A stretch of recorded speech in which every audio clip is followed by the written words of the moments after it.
انسان کی زندگی میں جو چیزیں اسے بہت زیادہ نقصان دیتی ہیں اور بہت پیچھے چھوڑ دیتی ہیں، دنیاوی معاملات سے لے کر روحانی، اخلاقی، قلبی اور قرب الہی کے معاملات تک کو جو چیزیں نقصان پہنچاتی ہیں، ان میں ایک بڑی چیز غفلت ہے۔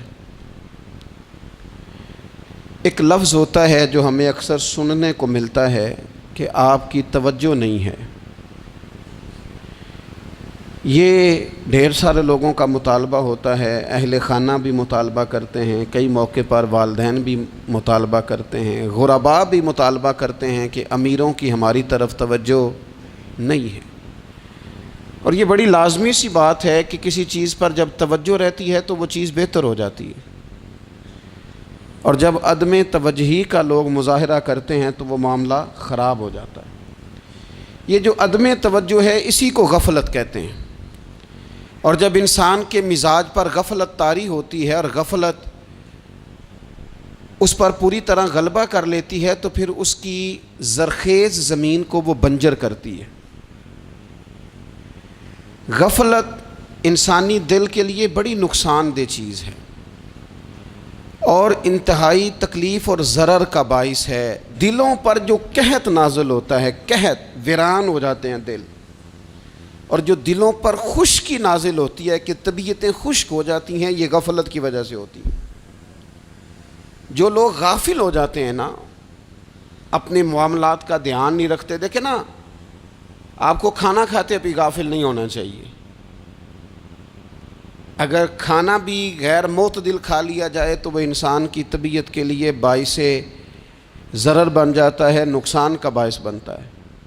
بات کرتے ہوئے بھی غافل نہیں ہونا چاہیے، کئی دفعہ جملے ایسے نکل جاتے ہیں جو انسان کے لیے پھر شرمندگی کا باعث بنتے ہیں۔ انسان کو غافل ہو کر کوئی کام نہیں کرنا چاہیے، غافل ہو کر، مدہوش اور بے ہوش ہو کر نہیں۔ غفلت دل کو ویران کرتی ہے، طبیعت میں خشکی لاتی ہے۔ غافل کبھی نہ بنے۔ قرآن مجید فرقان حمید نے ارشاد فرمایا کہ اقترب للناس حسابہم، فرمایا لوگوں کے حساب کا وقت قریب آ گیا، وہم فی غفلۃ معرضون، اور وہ ابھی بھی غفلت میں منہ پھیرے ہوئے ہیں۔ ٹائم آ گیا حساب دینے کا، لیکن وہ ابھی بھی غافل ہیں۔ ہمارے جو زیادہ تر نقصان زندگی میں ہوئے ہیں وہ صرف ہماری غفلت کی وجہ سے ہوئے۔ ہم نے چیزوں پر توجہ نہیں دی، چیزیں گڑبڑ ہو گئیں۔ جس آدمی نے پھول لگائے ہوں، پھل لگائے ہوں، کھیتی لگائی ہو، وہ دانہ ڈال کے پانی دے کے فارغ نہیں ہو سکتا، اسے توجہ کرنی پڑتی ہے۔ اور کسی نے کہا تھا مالی جیندے ہون تو پھر بوٹے سوکدے نہیں، اگر موجود ہونا ان کو سینچنے والا، رکھوالی کرنے والا، تو پھر ان کی جڑیں کبھی خشک نہیں ہوا کرتی۔ ہماری جو غفلتیں ہیں یہ بڑی ضرر کا باعث ہیں، نقصان کا باعث، اور مجبوری معاف ہوتی ہے، غفلت معاف نہیں ہوتی۔ اسکول میں پڑھتے تھے، مدرسے میں پڑھتے تھے، تو ایک مجبوری ہو گئی جی، خدا نخواستہ گھر میں کوئی پریشانی ہو گئی تو اساتذہ اس پر سزا نہیں دیتے۔ کوئی خوشی کا موقع ہے گھر میں، فیملی میں کسی کی شادی ہے، اساتذہ اس پر سزا نہیں دیتے۔ لیکن اگر کبھی پتہ چلتا تھا نا کہ یہ گھر سے تو آیا تھا لیکن مدرسے نہیں آیا، یہ اسکول نہیں آیا، رستے میں غافل ہو گیا، تو یہ بات خوفناک تھی۔ یہ قابل سزا جرم تھا کہ تو غافل ہو گیا اپنی پڑھائی سے، تو گھر سے آیا اور یہاں نہیں آیا۔ غفلت قابل سزا ہوتی ہے، مجبوری کی معافی ہوتی ہے۔ ہمارا آج کل جو مسئلہ ہے وہ غفلت کا ہے۔ ڈھیر سارے لوگ ہیں، سمجھدار بھی ہیں، سیانے بھی ہیں، معاملہ فہم بھی ہیں، باشعور بھی ہیں، تعلیم کی ڈگریاں بھی رکھتے ہیں، لیکن اگر ان کی زندگیوں کی تکلیفوں کو دیکھا جائے اور بے آباد روح کو دیکھا جائے اور سجدوں سے ان کی دوری کو دیکھا جائے تو ایک ہی بات سمجھ میں آتی ہے کہ پتہ سارا ہے لیکن لے ڈوبی ہے غفلت، توجہ نہیں کی۔ لائق بچہ بھی نالائق ترین زندگی گزارتا ہے، اس لیے کہ اس کے لائق ہونے کے ساتھ ساتھ اس کا توجہ کرنا بھی تو ضروری ہے نا۔ نرے لائق کا کیا فائدہ اگر وہ محنتی نہیں، اگر وہ توجہ ہی نہیں کرتا، اپنا سبق دھیان سے سنتا پڑھتا ہی نہیں، تو بھی جتنا مرضی لائق ہو پیچھے رہ جائے گا۔ اور کئی نالائق ہوتے ہیں، رٹا لگا کے پاس ہوتے ہیں، پر چلو رٹا تو لگاتے ہیں نا، محنت تو کرتے ہیں نا، جد و جہد تو کرتے ہیں۔ کئی نالائق جد و جہد کے باعث آگے گزر جاتے ہیں، اور کوئی اسی چکر میں رہ جاتے ہیں، میں بڑا لائق ہوں، کل پڑھ لوں گا، پرسوں پڑھ لوں گا، ہفتہ تیاری کر کے پاس ہو جاؤں گا۔ اپنی زندگی سے غفلت کا پردہ اٹھائیں، اور غفلت اس کے لیے فیصلہ کرنے کی ضرورت ہوتی ہے، پلاننگ کرنے کی نہیں، فیصلہ کرنے کی ضرورت ہوتی ہے کہ میں نے اب غفلت کرنی۔ ہم نہ جب بھی کوئی پروگرام بناتے ہیں تو منصوبہ بندی شروع کر دیں، منصوبہ بندی نہ کریں، فیصلہ کریں، کہیں کہ میں نے غافل نہیں ہونا۔ غفلت غرق دنیا کا نام ہے، اپنے آپ کو غفلت سے بچائیں۔ آپ دیکھیں حضرت کعب بن مالک رضی اللہ تعالیٰ عنہ فرماتے ہیں، بخاری میں موجود ہے، فرماتے ہیں کہ جنگ میں پیچھے رہ گیا تھا، میرا خیال تھا کل چلا جاؤں گا، گھوڑے اور سواریاں میرے پاس تیز ہیں، مضبوط ہیں، پرسوں چلا جاؤں گا، تیزی سے بھاگ کے میں پہنچ جاؤں گا، میں قافلے کے ساتھ شامل ہو جاؤں گا، لیکن بس تھوڑی سستی ہو گئی، ذرا غفلت ہو گئی۔ آپ فرماتے ہیں جب سب لوگ چلے گئے حضور علیہ السلام کے ساتھ جہاد میں اور میں پیچھے رہ گیا، تو پھر جب چند دن گزر گئے اور محبوب کے واپس آنے کا ٹائم ہو گیا، تو اب میں غور کرتا سمجھتا تو مجھے مدینے میں یہاں بزدل لوگ نظر آتے، اور کون نظر آتے؟ جو منافق تھے، وہ منافق بزدل دکھائی دیتے، یا مجھے عورتیں اور بچے دکھائی دیتے۔ میں پریشان ہوا، حضور واپس آ گئے۔ جنہوں نے بہانے کیے تھے نا منافقین نے، یہ مجبوری تھی اس لیے نہیں جہاد پہ گئے، یہ جنہوں نے بہانے کیے تھے انہیں مل گئی معافی، اور میں نے سچ بولا، میں نے کہا یا رسول اللہ میں غافل ہو گیا تھا۔ اب کہتے ہیں میں نے جب کہا نا حضور سستی ہو گئی تھی، ذرا غفلت ہو گئی، تو بندہ محبوب سے ہی غافل ہو جائے،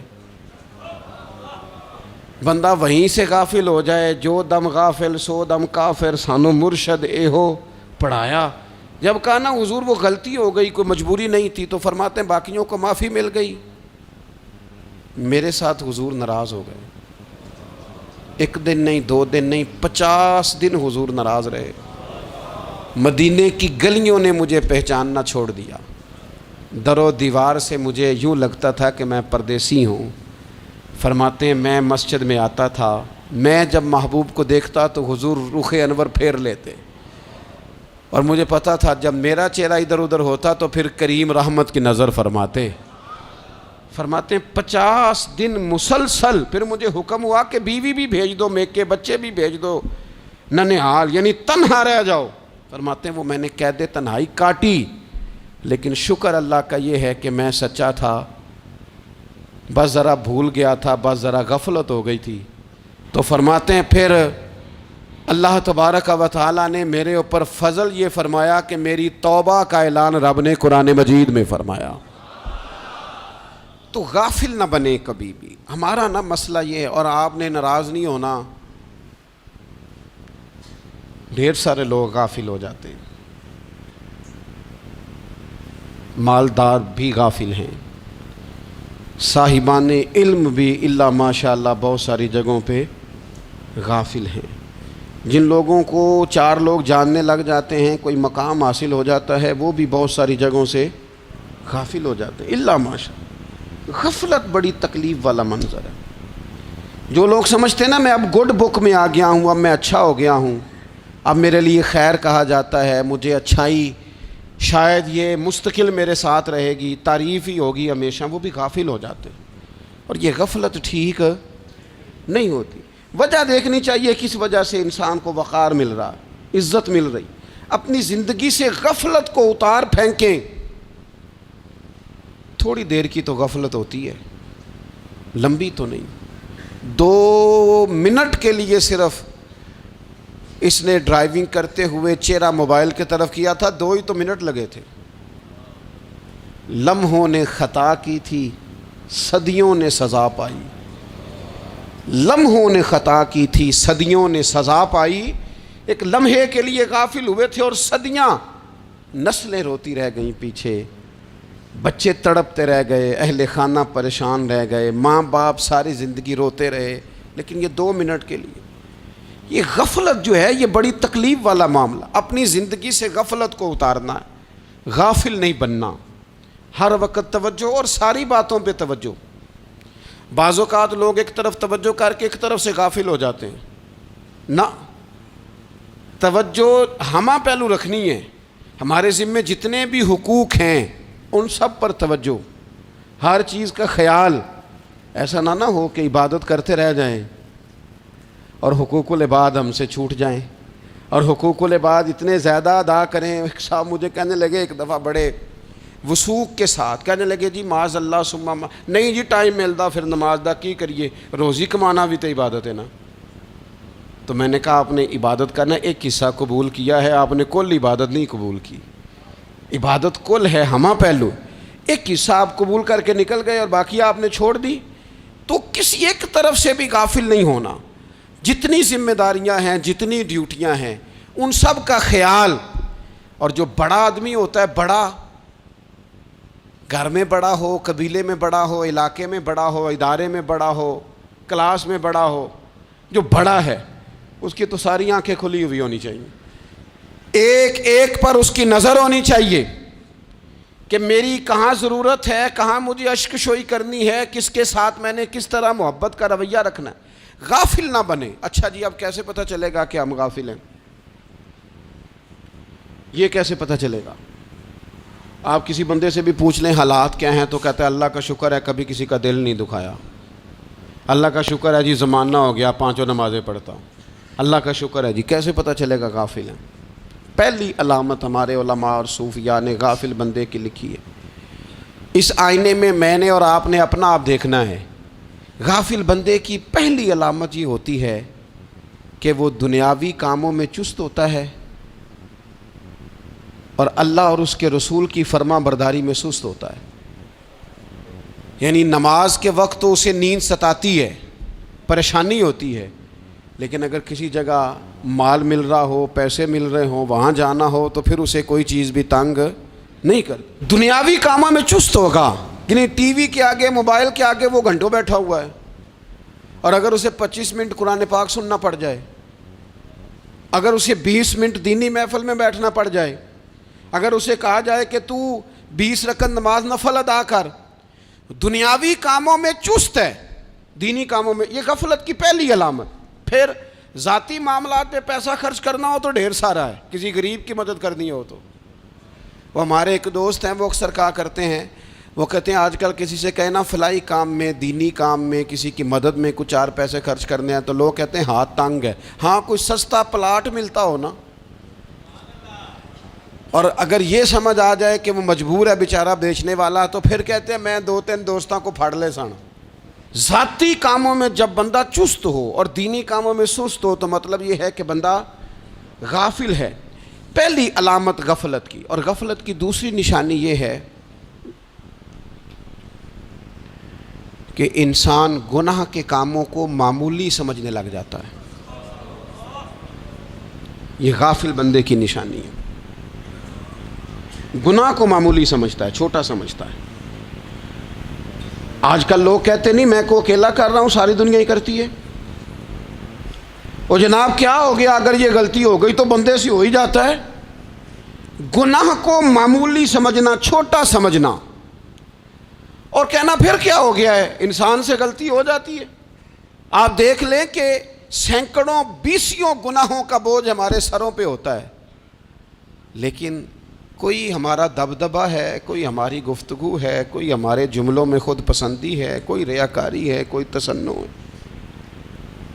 یہ غافل بندے کی علامت ہے. نبی اکرم صلی اللہ تعالیٰ علیہ وآلہ وسلم نے فرمایا مومن اپنے گناہوں کو پہاڑ کی طرح سمجھتا ہے.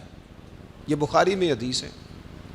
مومن پہاڑ کی طرح جانتا ہے اور وہ ڈرتا ہے کہ کہیں وہ پہاڑ اس کے اوپر گر نہ جائے، یعنی کہیں مجھے میرے گناہ کی سزا نہ مل جائے. چھوٹے گناہ کو بھی پہاڑ جانتا ہے، یار مجھ سے غلطی ہو گئی، مجھے ٹھیک کر لینی چاہیے، مجھے معافی لے لینی چاہیے، مجھے توبہ کر لینی چاہیے. مومن اپنے اوپر گناہ کو پہاڑ کی جانب سمجھتا ہے.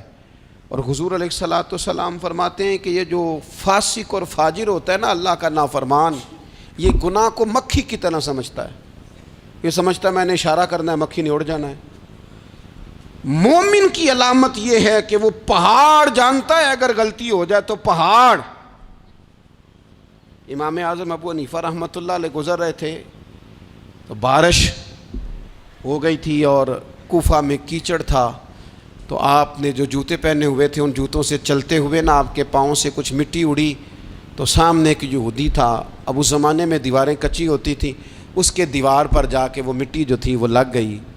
اب امام صاحب بڑے پریشان ہوئے کہ میں نے اس کی دیوار کو آلودہ کر دیا۔ یہاں تو لوگ اپنی اینٹیں رکھتے رکھتے کئیوں کی دیواریں توڑ ہی دیتے ہیں، اور پھر وہ اس پر ماننے کو بھی تیار نہیں ہوتے، تسلیم کرنے کو بھی تیار نہیں ہوتے۔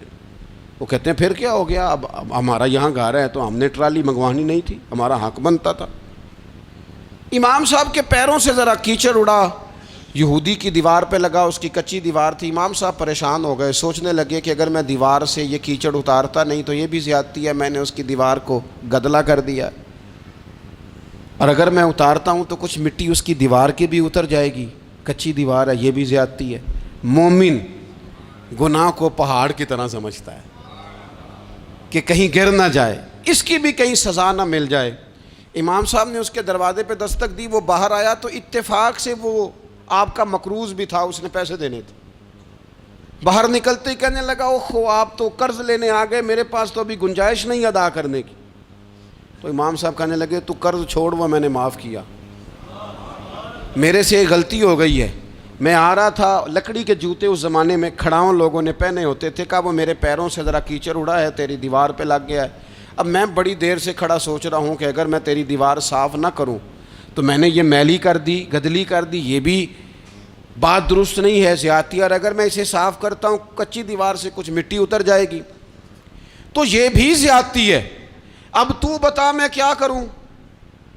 تو بے موسمہ پھل تھا نا یہ، تو بے موسمہ پھل دیکھ کے بندہ حیران ہو جاتا ہے، جو باتیں روٹین میں نہ ہو رہی ہوں وہ ذرا انوکھی لگتی ہے، بندہ حیران ہو گیا، غور سے امام صاحب کا چہرہ دیکھنے لگا، غور سے چہرہ دیکھنے لگا، اور پھر تھوڑی دیر سوچنے کے بعد کہنے لگا حضور پہلے میں نے دین اسلام کے بارے میں پڑھا اور سنا تھا، آج میں نے دین دیکھا ہے۔ پہلے میں نے سنا تھا کہ دین اسلام اس طرح کا ہے، آج میں نے دین ہم نہ پوری دنیا کے کافروں کو دین سنانا چاہتے ہیں، دکھانا نہیں چاہتے، ہم نیک نظر آنا چاہتے ہیں، نیک بننا نہیں چاہتے، ہم نیک نظر آنا چاہتے۔ نتیجہ کیا نکلتا ہے کہ کچھ عرصے کے بعد پتہ چل جاتا ہے بندہ کس لیول کا نیک ہے، کیا معیار ہے اس کی نیکیوں کا۔ کہنے لگا حضور پہلے میں نے دین سنا تھا، آج دیکھا ہے۔ آپ وہ مٹی کی دیوار پر جو کیچڑ لگ گیا ہے، دیوار کو بعد میں صاف کیجئے گا، پہلے کلمہ پڑھائیں تاکہ میرے اندر کا کفر صاف ہو جائے، مجھے مسلمان کر دیں۔ تو غافل آدمی جو ہوتا ہے نا وہ پھر تیسری بات، جب بندہ بہت زیادہ غافل ہو جاتا ہے پھر اعلانیہ گناہ کرنے لگتا ہے۔ ایک گناہ پھر اس کا اظہار گناہ، ایک بندہ حدیث پاک میں آتا ہے، ایک بندہ رات کو کوئی غلطی کرتا ہے، اللہ تعالیٰ اس پہ پردہ ڈال دیتا ہے، لیکن وہ سویرے خود لوگوں کو بتاتا پھرتا ہے میں نے یہ کیا، میں نے یہ کیا۔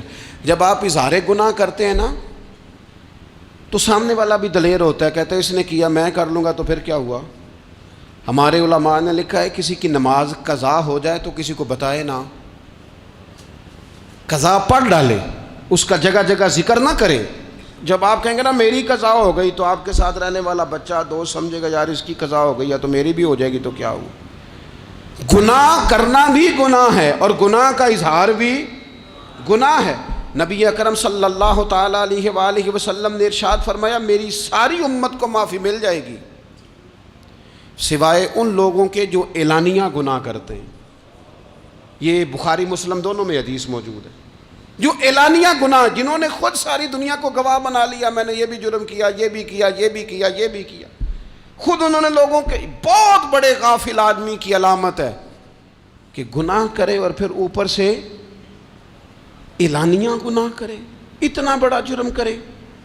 پھر چوتھی علامت اگر ہم دیکھنا چاہیں کہ ہم غافل تو نہیں. تو غافل بندے کی چوتھی علامت یہ ہوتی ہے کہ وہ فضول کاموں میں وقت بڑا ضائع کرتا ہے. فضولیات میں ادھر بیٹھے ہیں ادھر بیٹھے ہیں, یہاں گپ شپ ہو رہی ہے, وہاں موبائل دیکھا جا رہا ہے, پھر کچھ ٹائم ملا ہے تو پھر کہیں دور دراز کسی ہوٹل پہ کھانا کھانے چلے گئے, پھر کچھ ٹائم ملا تو چلو نکلتے ہیں ذرا کوئی ہفتہ سیر کر آتے ہیں, یہاں گپ شپ ہے, فلاں کو ڈسکس کر لیتے ہیں, فلاں کے بارے میں بات کر لیتے ہیں, سیاسی تبصرے کر لیتے ہیں, یہ تھوڑی گفتگو ہو جاتی, چلے محلے داروں پہ تبصرہ شروع کرتے ہیں, کون روٹی زیادہ کھا رہا ہے اور کس کے پاس پیسے زیادہ آ گئے, چلو جا کے پتہ کرتے ہیں. حالانکہ یہ پتہ نہیں کرنا چاہیے تھا, پتہ تو اس کا کرنا چاہیے تھا جو بیچارہ کل سے بھوکا ہے. خبر تو اس کی رکھنی چاہیے تھی جس بیچارے کے گھر میں بچوں کے لیے پہننے کو کپڑے موجود نہیں ہیں. اس پر تبصرہ یہ کرتے ہیں کہ یہ محنت کیوں نہیں کرتے, اور اگر کسی پر اللہ عطا کر دے پھر حساب ضرور لگاتے ہیں کہ ذرا معلومات کرو یہ اتنی جلدی آگے کیسے نکل گئے. غافل بندے کی علامت ہے وقت کا ضائع کرنا اور فضول کاموں میں ضائع کرنا اور بلا وجہ ضائع, اور ایسے سوالات کرنا جن کی ضرورت ہی کوئی نہیں, بالکل ضرورت ہی نہیں, کوئی مطلب ہی نہیں, لیکن ہم لوگ وقت ضائع. یہ غفلت کی علامت. غفلت. اللہ والوں کی علامت کیا تھی؟ ایک بات انہوں نے زندگی میں لے لی, سیکھ لی, پھر ساری زندگی اسی پہ گزار دی. ان کا ارادہ تھا نا کشکول سیدھا کیا. کچھ لوگ ساری زندگی لیکچر قبول لے کے سن کے پھر بھی سمجھنے کو تیار. یہ غافل دل کی علامت ہے. اس لیے نبی پاک صلی اللہ تعالیٰ علیہ وسلم نے فرمایا دو نعمتیں ایسی ہیں جن میں اکثر لوگ غفلت میں ہیں, ایک صحت اور دوسری فراغت.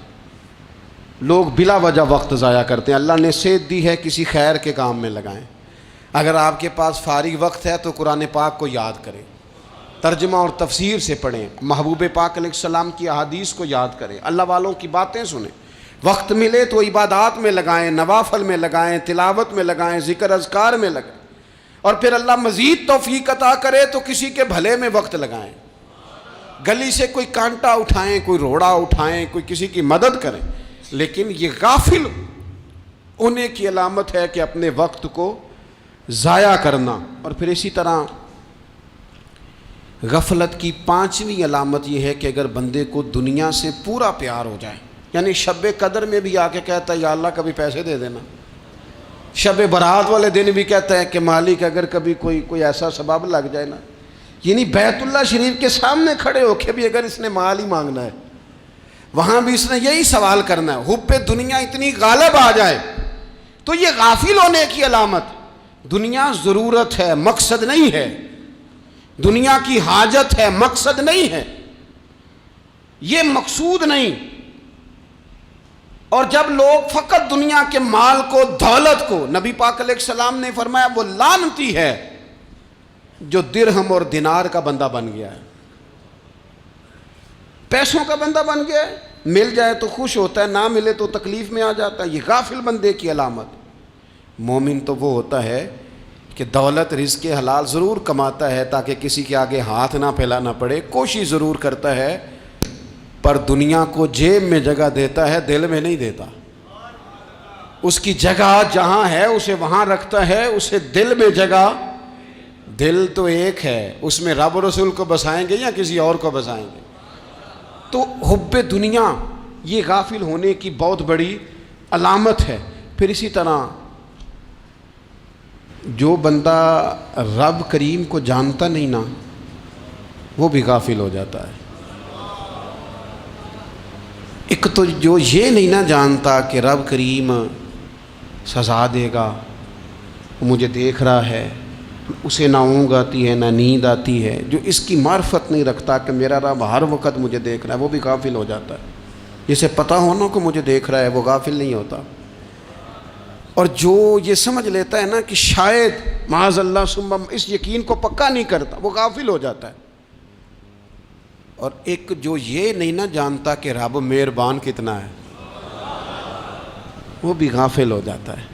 مجھے بتائیے سب سے زیادہ تو بندہ اس کے دروازے پہ جاتا ہے نا جو سب سے زیادہ مہربانی کرنے والا ہو, اس دروازے سے بندہ اٹھتا ہی نہیں. تو جس کو یہ یقین ہو جائے نا سب سے زیادہ کرم فرمانے والی ذات اللہ رسول کی ہے, وہ کبھی رب رسول سے غافل نہیں ہوتا.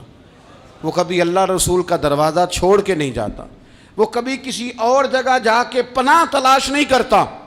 جسے پتہ چل جائے نا وہ کریم کتنا ہے، مہربان کتنا ہے۔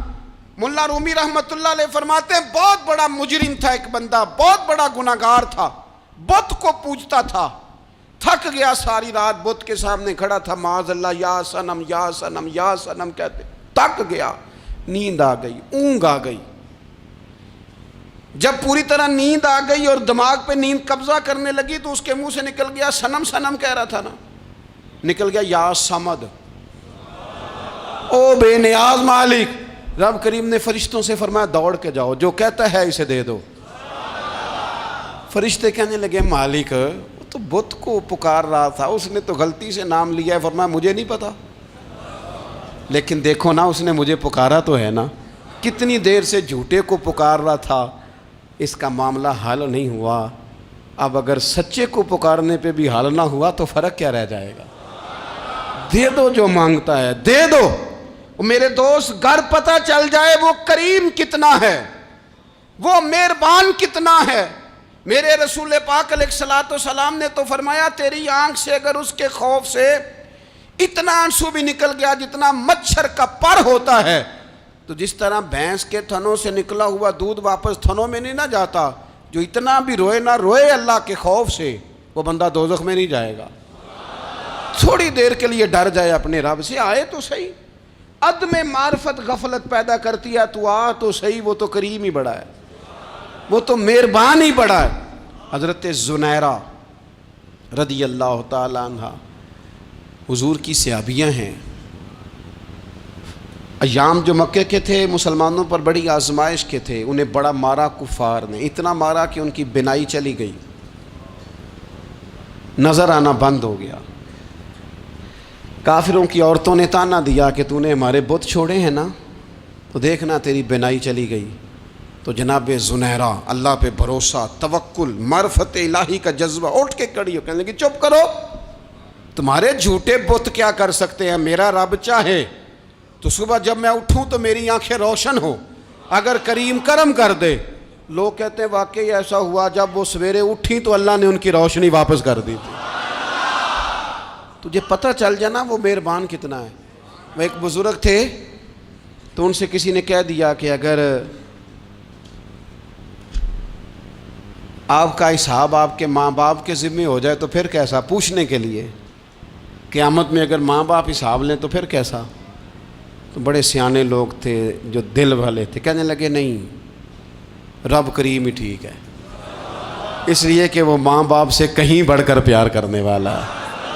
اگر یہ معرفت مل جائے وہ کریم کتنا ہے۔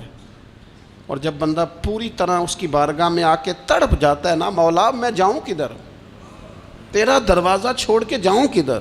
اقبال کہتے ہیں وہ ایک سجدہ جسے تو گراں سمجھتا ہے، 1000 سجدوں سے دیتا ہے آدمی کو نجات۔ تجھے جگہ جگہ جھکنا نہیں پڑے گا اگر تو صحیح معنوں میں اپنے رب کی بارگاہ میں جھک جائے۔ تو میرے عزیز کوشش کریں کہ اس کی معرفت، اس کا کرم، اس کی عطا اور اللہ تبارک و تعالیٰ کے حاضر و ناظر ہونے پر عین الیقین، حق الیقین حاصل کریں۔ اور پھر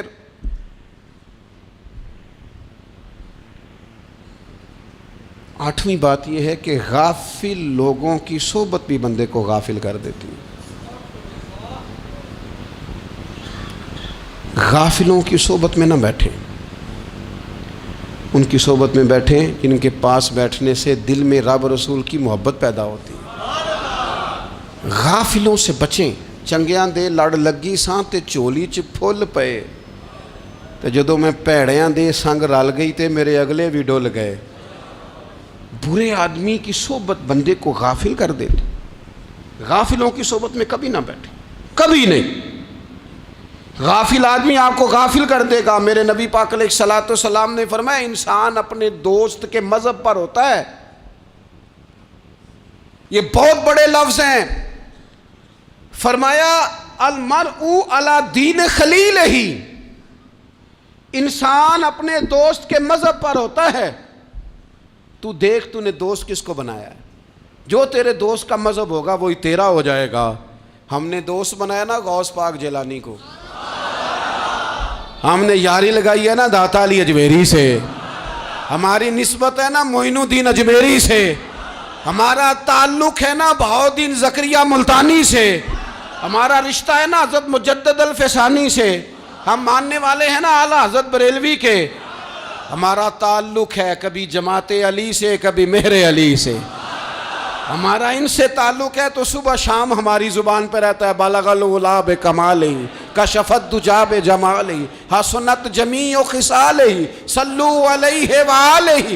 ان سے تعلق جڑا ہے نا تو کئی دفعہ تنہائیاں تڑپا دیتی ہیں اور تڑپ کے کہتے ہیں آج سکھ متران دی ودھیری ہے، آج سکھ متران دی، سکھ کہتے ہیں اڈیق کو، متر کہتے ہیں محبوب کو، اج سکھ متران دی ودھیری ہے، اے کیوں دلڑی اداس گھنیری ہے، لوں لوں وچ شوق چنگیری ہے، اج نینا لائیاں کیوں جھڑیاں، سبحان اللہ سبحان اللہ سبحان اللہ۔ پہلے کہتے ہیں سکھ متران دی ودھیری ہے یعنی اداس ہوں، پھر حضور کے جلووں پہ نظر کرتے ہیں، کہتے ہیں سبحان اللہ سبحان اللہ، ماں اجمل کا ماں احسن کا ماں اکمل کا، اور پھر فوراً کہنے لگے او کتھے مہر علی، او کتھے مہر علی، کتھے مہر علی تے کتھے تیری سنا، اب ویکھو مشتاق اکھیں کتھے جاڑیاں، بلغ العلا بے کمال کشف الدجی بے، اور میرے اعلیٰ حضرت کہنے لگے سرور کہوں کہ مالک و مولا کہوں، باغ خلیل کا گلے زیبا کہوں تجھے، تیرے تو وصف عیب تناہی سے ہیں بری، حیران ہوں میرے شاہ میں کیا کیا کہوں تجھے۔ غافل آدمی کی علامت ہے برے لوگوں کی صحبت میں، خبردار ان کے پاس نہ بیٹھنا جن کے پاس بیٹھنے سے تمہارے دلوں میں اولیاء اللہ اللہ کے بندوں کی عداوت پیدا ہو، خبردار خبردار ان کے پاس نہ بیٹھنا جن کے پاس بیٹھنے سے تمہارے دلوں میں حضور کی اولاد پاک کے بارے میں شک پیدا ہو، خبردار اس شخص کے پاس نہ بیٹھنا جو امام حسین ابن علی کے بارے میں کوئی کمزور بات کرتا ہو، بچنا، خبردار اس سے بچنا جو حضور کے صحابہ کے بارے میں بات کرے، بچنا بچنا اس سے، جو سیدنا ابو بکر صدیق کے بارے میں کوئی، دیکھو کیا مقدر ہیں صدیق و فاروق کے، جن کے گھر ہی رحمتوں کے خزینے میں، بھلا کیا کہا نبی پاک، حضور نے فرمایا میرے اوپر جس نے نیکی کی تھی بدلہ دے دیا ہے، یہ جو میرے ابو بکر صدیق ہے نا، ان کو میں اللہ کی بارگاہ میں لے جاؤں گا، کہوں گا مالک تو ہی بدلہ عطا فرما۔ ایک ہاتھ میں جناب صدیق کا ہاتھ پکڑا، ایک میں حضرت عمر کا ہاتھ پکڑا، اور حضور مسجد نبوی سے باہر آ رہے ہیں، دیکھنے والے کی زبان سے بے ساختہ سبحان اللہ نکل گیا، کیا شان ہے کیا مقدر ہے۔ تو حضور علیہ السلام رک گئے اور روک کے فرمایا تو حیران ہو رہا ہے نا، تو حیران ہو رہا ہے نا کہ میں نے ایک ہاتھ میں ابو بکر کو پکڑا ہے، ایک میں عمر کو پکڑا ہے، فرمایا قیامت میں جب میری قبر کھلے گی تو میں اسی طرح قبر سے نکلوں گا، اس طرح میدان محشر میں میں آؤں گا۔ خبردار حضور ایک وفاداروں کے وفادار رہنا، ان کے وفادار رہنا، ان کے وفادار رہنا بڑا عجیب دور آیا ہے۔ ہم نے یہ دور دیکھا ہے کہ لوگ حضور کے صحابہ کے بارے میں بھی بات کریں گے، اب نبی پاک کی اولاد پاک کے بارے کو بھی ڈسکس کیا جائے گا۔ اپنا منہ تو دیکھ، اپنی حیثیت دیکھ، اور پھر وہ بندے دیکھ جن کو اللہ نے چن کے اپنے محبوب کی غلامی کے لیے حضور کے قریب بٹھایا ہے۔ تو بچنا ایسے لوگوں سے، پرہیز کرنا، خبردار عقیدہ ستھرا رکھنا، عقیدہ ستھرا رکھنا، صاف رہنا، پاکیزہ رہنا، غافلوں کی صحبت سے بچنا۔ بڑا ڈرتے ہیں اللہ سے، دعائیں مانگتے ہیں یا اللہ نسلوں میں بھی وہی بندے پیدا فرما جو عقیدے پکے رکھنے والے ہیں، وہ بندے پیدا فرما ہماری نسلوں میں۔ ایک وہ بندہ بھی غافل ہو جاتا ہے جو امیدیں لمبی لگا لیتا ہے، جن کے منصوبوں میں دولت بھی ہوتی ہے، گھر بھی ہوتا ہے، اولاد کا بڑا ہونا بھی ہوتا ہے، پوتے پوتیاں نواسے نواسیاں دیکھنا بھی ہوتا ہے، یہاں بھی گھر وہاں بھی گھر، یہ سیر، یہ سارا کچھ ہوتا ہے، لیکن رب کی بارگاہ میں پیش ہونا جن کے پیش نظر نہیں ہوتا۔ لمبی امیدیں۔ حضرت مولا علی شیر خدا فرمایا کرتے تھے، میں تم پر دو باتوں کا خوف کھاتا ہوں، جو ڈر آتا ہے، ایک یہ کہ تم خواہش کی پیروی کرو گے، جو نفس کی خواہش ہوگی اس کے پیچھے لگ جاؤ گے، اور ایک کہ تم لمبی لمبی امیدیں باندھو گے، اتنے سال جینا ہے، اتنے 100 سال جینا، یہ کرنا ہے وہ کرنا ہے۔ منصوبہ بندی کریں مستقبل کے لیے، وہ بری نہیں، لیکن تیاری رکھیں، تیاری رکھیں، اس بات کا بھی خیال رکھیں کہ اللہ کی بارگاہ میں حاضر ہونا۔ یہ غفلت کی چیزیں ہیں جو بندے کو غافل کر دیتی ہیں۔ جو لوگ اللہ کا ذکر نہیں کرتے وہ بھی غافل ہو جاتے ہیں، اور جو فضول باتیں زیادہ کرتے ہیں نا، ہنستے زیادہ ہیں۔ فَلْيَضْحَكُوا قَلِيلًا وَلْيَبْكُوا كَثِيرًا۔ قرآن کہتا ہے زیادہ رویا کرو، کم ہنسا کرو۔ نبی پاک علیہ الصلوۃ والسلام سے پوچھا تھا حضرت عقبہ بن عامر نے کہ یا رسول اللہ نجات کس چیز میں ہے؟ تو نبی پاک علیہ الصلوۃ والسلام نے فرمایا ایک تو اپنی زبان قابو میں رکھو، دوسرا فرمایا اپنے گھر میں ٹھہرے رہو، تمہارا گھر تمہارے لیے کافی ہو، فضول نہ نکلو گھر سے، اور تیسرا فرمایا اپنی خطاؤں پہ رویا کرو۔ کثرت کلام اور فضول کلام اور بلا وجہ یہ بندے کو غافل کرتا ہے، دل کو سخت کرتا ہے۔ یہ چند چیزیں ہیں جو انسان کو غفلت میں ڈالتی ہیں۔ اپنے آپ کو ان چیزوں سے بچائیں اور غفلت کو توڑیں۔ آپ کے ذمے، میرے ذمے جو حقوق العباد ہیں ان کا پتہ کریں، جو اللہ رسول کے حقوق ہیں ان کی خبر دیکھیں، ہماری جو ذمہ داریاں ہیں ہم کس طرح انجام دے رہے ہیں اس پر توجہ کریں، اپنے معاملات کو ٹھیک کریں۔ ہم انسان ہیں، کوتاہیاں تو رہ جائیں گی، لیکن جب کوشش کریں گے تو پھر رب تعالیٰ مدد بھی فرمائے گا۔ ایک بات اور کرنی ہے، ایک تو میں نے عرض کیا غفلت کو توڑنا، ایک دوسری بات قرآن مجید کا ایک سبق اور، جب غفلت توڑنی ہے تو پھر لازمی طور پر ایک کام کرنا پڑے گا۔ میں نے یہ عرض کیا تھا کہ پلاننگ نہیں کرنی، فیصلہ کرنا ہے۔ تو فیصلہ کرنا ہے تو کرنا کیا ہے؟ پھر قرآن حکیم نے سورہ بقرہ میں کہا فاستبقوا الخیرات، یعنی تم نیکیوں کی طرف دوڑو، جلدی جلدی نیکیاں کرو، فٹافٹ، دیر نہ کرو۔ فٹافٹ سے مراد یہ نہیں کہ نیکی جلدی جلدی کر جاؤ، یعنی ٹال مٹول نہ کرو خیر کے کام میں، کل کریں گے، پرسوں کریں گے، عمرہ کر رہے ہیں پھر نیکی ہیں، حج کر رہے ہیں پھر نیکی ہیں، بچے بیال ہوں پھر میں نیک ہوں، یہ تھوڑا سا یہ کام ٹال مٹ۔ فاستبقوا الخیرات، نیکیوں کی طرف دوڑو، جلدی کرو، بھاگو۔ نبی پاک صلی اللہ تعالیٰ علیہ وسلم نے فرمایا 5 چیزوں سے پہلے غنیمت جانو۔ حضور علیہ الصلوۃ والسلام فرمانے لگے ایک تو تم جوانی کو نہ بڑھاپا آنے سے پہلے پہلے غنیمت سمجھ لو۔ نبی کریم صلی اللہ تعالیٰ علیہ وآلہ وسلم ارشاد فرمانے لگے کہ اپنی صحت کو غنیمت جان لو، بیماری آنے سے پہلے پہلے۔ پھر حضور علیہ الصلوۃ والسلام فرمانے لگے اگر اللہ نے تمہیں مال دیا ہے، وسعت دی ہے، تو نیکی کر لو، خرچ کر لو اللہ کے راستے میں، خدا نہ خواستہ تم پر غریبی آ جائے۔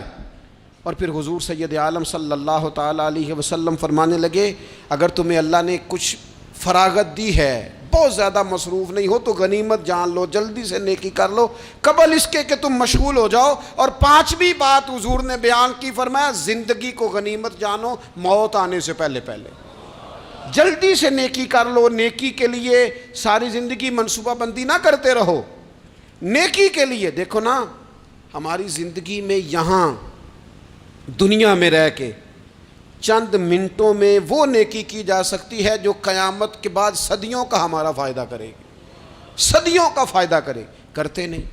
پلاننگ کر رہے ہیں، منصوبہ بندی کر رہے ہیں، بس تیاری کر رہے ہیں، بس حضرت آپ دعا کر دیں، اللہ تعالیٰ دعائیں بھی قبول فرمانے والا ہے، لیکن جو نیکی نصیب ہوتی ہے اسے جلدی سے کر گزریں، اسے فٹافٹ کریں۔ میں ایک گاؤں میں گیا، اب تو خیر وہ دور نہیں رہا، یہ 10-15 سال 20 سال پہلے نا جو نوجوانوں کی مصروفیات ہوتی تھیں ان میں سے ایک مصروفیت یہ ہوتی تھی کہ گندم لے کے چکی پہ جانا ہے، آٹا پسوا کے لانا ہے۔ یہ ایک بڑی، چونکہ سبھی گھروں کے اندر سال کے لیے گندم سٹاک کر لی جاتی تھی، تو گندم لے کے جانا یہ ایک ڈیوٹی ہوتی تھی۔ ایک نوجوان ایک گاؤں میں، اس کی مجھے تعریف سننے کو ملی، تو ایک بوڑھی اماں کہنے لگی یہ تو بڑا نصیباں والا ہے، سارے دا آٹا پیا لے ہوندا ہے۔ اور آتے جاتے پوچھ لیتا ہے کہ اماں کوئی کہنے لگی میرے بچے باہر ہوتے ہیں، یہ مجھے دوائی بھی لا دیتا ہے شوگر کی، میں مریضہ ہوں۔ یعنی خیر جتنی ہو سکے، جتنی۔ میرے ایک سنگی ہیں تو سڑک پہ کوئی بندہ کھڑا ہوتا ہے نا، اللہ تعالیٰ انہیں سلامت رکھے، بندہ کھڑا ہوتا ہے تو کہتے ہیں میں اس سے پوچھ لیتا ہوں بابا جی کدھر جانا ہے، فلانی جگہ جانا ہے، تو کہتے ہیں میں موٹر سائیکل پہ بٹھا لیتا ہوں۔ بندہ دیکھ کے مجھے سمجھ آ جاتی ہے ضرورت مند ہے، کوئی چور نہیں، کوئی ڈاکو نہیں، ضرورت مند ہے۔ میں اسے منزل تک نیکی جتنی میسر آئے، جس حد تک میسر آئے۔ کیا کہا ہمارے نبی پاک علیہ السلام نے؟ حضور نے ہم سے فرمایا کچھ نہ ہو سکے تو بات ہی مسکرا کے کر لینا، اس پر ہی اللہ صدقے کا ثواب عطا کر دے۔ فاستبقوا الخیرات، جلدی سے نیکی کر لو، اپنے نامہ اعمال میں روز نیکیاں جمع کرو، کوئی نہ کوئی خیر کا کام روز کرو اور جلدی سے کرو۔ صحیح مسلم میں حدیث ہے، نبی پاک صلی اللہ تعالیٰ علیہ وسلم فرمانے لگے جلدی جلدی نیکی کے کام کر لو ان فتنوں سے پہلے جو اندھیری رات کے حصوں کی طرح فتنے ہوں گے۔ فرمایا اس وقت حال یہ ہوگا کہ آدمی صبح مومن ہوگا، شام کو کافر ہو جائے گا، شام کو مومن ہوگا تو صبح کافر ہو جائے گا۔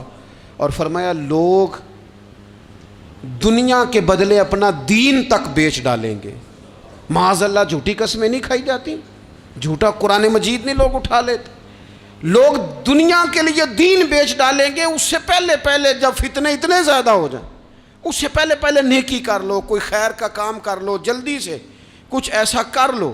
حضرت عقبہ بن حارث رضی اللہ تعالیٰ عنہ فرماتے ہیں یہ دیکھیں ہمارے نبی پاک علیہ السلام کی سیرت کیا ہے، حضور کا اسوہ کیا ہے، نبی پاک علیہ السلام ہماری تربیت کس طرح کرتے ہیں۔ حضرت عقبہ بن حارث رضی اللہ تعالیٰ عنہ کہتے ہیں ہم نے نبی پاک علیہ السلام کے ساتھ عصر کی نماز پڑھی، یہ صحیح بخاری میں موجود ہے۔ فرماتے حضور سلام پھیرتے ہی فوراً اٹھ کے گھر تشریف لے گئے۔ یہ ہمارے لیے انوکھی بات تھی، غیر متوقع تھی، پہلے کبھی ایسا ہوا نہیں۔ سلام پھیرا نماز کا، حضور جلدی سے تشریف لے گئے۔ اب ہم حیران تھے اور حیرت انگیز طور پر حیران تھے کہ کریم اتنی جلدی تشریف لے گئے۔ تھوڑی دیر ہوئی حضور واپس آ گئے تو محبوب پاک علیہ السلام فرمانے لگے گھر میں ایک چھوٹی سی ڈلی، ایک چھوٹا سا ٹکڑا سونے کا پڑا تھا، مال آیا تھا سارا صدقہ کر دیا، وہ تھوڑا سا پڑا تھا، اچانک مجھے یاد آیا وہ تو پڑا رہ گیا۔ تو حضور فرمانے لگے میں نے کہا کہیں ایسا نہ ہو جائے کہ ساری رات گزر جائے اور میرے گھر میں پڑا ہی رہ جائے، میں جلدی سے جا کے اسے خیرات کر دوں۔ میں نے خیرات کیا پھر میں واپس آ گیا ہوں۔ جلدی سے نیکی، جلدی سے نیکی کر لی جائے۔ ہم بڑا انتظار کر رہے ہیں، بڑا لمبا ہمارا پروگرام ہے، ہمارے پاس ٹائم ہی بڑا ہے، کسی نے کان میں کہہ دیا ہے تیرے پاس بڑا وقت ہے، ابھی تو بڑی عمر پڑی ہے، ابھی تو جناب او میرے بھائی یہ لوگوں کے کہنے کی باتیں ہیں، پھر پتہ ہی نہیں چلتا حالات کس طرح کے ہو جاتے ہیں اور کیا معاملات انسان کے ساتھ درپیش ہوتے ہیں۔ جتنی خیر میسر آئے، جتنا بھلا میسر آئے، جتنی انسان کو توفیق ملے۔ میں نے بزرگوں کو دیکھا، اپنے اصحاب کو، پہلے وہ خدام سے کہتے کہ میں سونے لگا ہوں اور پابند کرتے لوگوں کو کہ فلاں وقت، بزرگوں کو میں نے دیکھا اپنے، وہ پابند کرتے لوگوں کو کہ فلاں وقت میں موجود ہوں گا آنا، خود پابند فرماتے، اور پھر جب بیدار ہوتے تو سب سے پہلے خدام کو بلا کے پوچھتے کوئی مہمان تو نہیں آیا؟